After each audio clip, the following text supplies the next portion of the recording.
दोस्तों, फातिमा MBBS की student थी।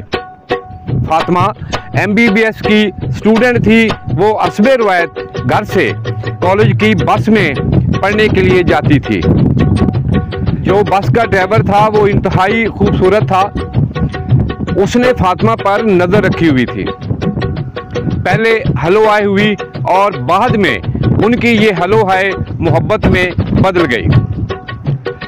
ड्राइवर ने एक दिन फातिमा को मशवरा दिया कि हम कोर्ट मैरिज कर लेते हैं। पहले तो फातिमा ने इनकार किया, लेकिन आखिरकार फातिमा भी मान गई और ड्राइवर और MBBS की जो स्टूडेंट थी फातिमा, उन्होंने कोर्ट मैरिज कर ली। चंद दिनों के बाद फातिमा ने अपने घर वालों को बताया कि मैंने ड्राइवर के साथ लव मैरिज कर ली है और ये मेरे शादी के पेपर हैं। वालिदैन को इंतहाई दुख हुआ। वालिदैन की जो असरतें थी, आहें थी, वो असरतों में तब्दील हो गई। वालिदैन की जो ख्वाहिशें थी वो कब्रिस्तान में जिंदा दफन हो गई। वालिदैन ने कहा कि हम इस शादी को नहीं मानते। फातिमा बज़िद थी कि मैंने इसी ड्राइवर के साथ ज़िंदगी गुजारनी है और मैंने इसी के साथ रहना है। आखिरकार वालिदैन तंग आ गए।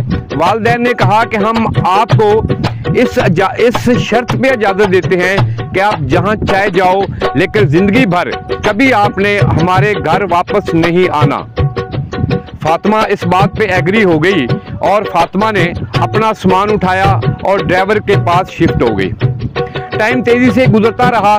कई महीने, साल और कई साल गुजर गए। अल्लाह तबारक व तआला ने फातिमा को एक खूबसूरत बेटी भी अता की। जब फातिमा को घर छोड़े हुए 30 साल गुजर चुके थे, तो एक दिन फातिमा अपनी खाला के घर गई। जब घर वालों ने फातिमा की खाला ने देखा तो खाला इंतहाई परेशान हुई। उसने कहा, क्यों भाई, कोई तलाक हो गई, क्या मसला है, आप हमारे घर क्यों आई हैं? खाला ने यहाँ तक कि उसका आना भी नागवार गुजरा और खाला ने उसको पानी तक भी नहीं पिलाया। आखिरकार मजबूर होकर फातिमा ने कहा कि ऐसी कोई बात नहीं है, मैं अपने घर में खुश हूँ और मेरा जो शौहर है वो भी मुझसे प्यार मोहब्बत करता है। अल्लाह तबारक व तआला ने हमें खूबसूरत बेटी भी दी हुई है।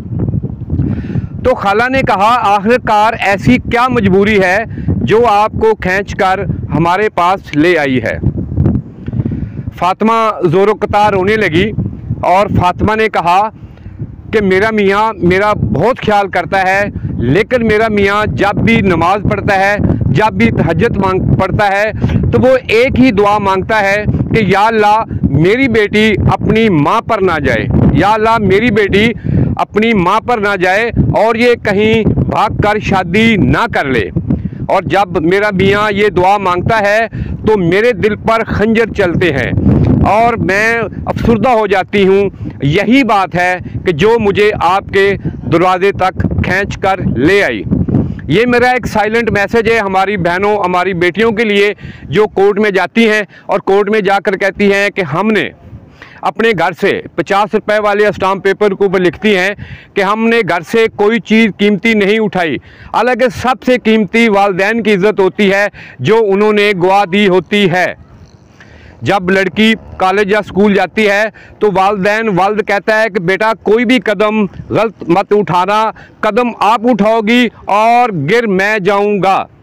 तो ये मेरा एक साइलेंट मैसेज है उन माओ बहनों के लिए जो कोर्ट मैरिज पे जाती हैं। याद रखिएगा, उनको फातिमा की तरह सारी ज़िंदगी ये अल्फाज सुनने को मिलेंगे और उनके जो शौहर हैं वो यही दुआ करेंगे कि या अल्लाह हमारी बेटी अपनी माँ पर ना जाए।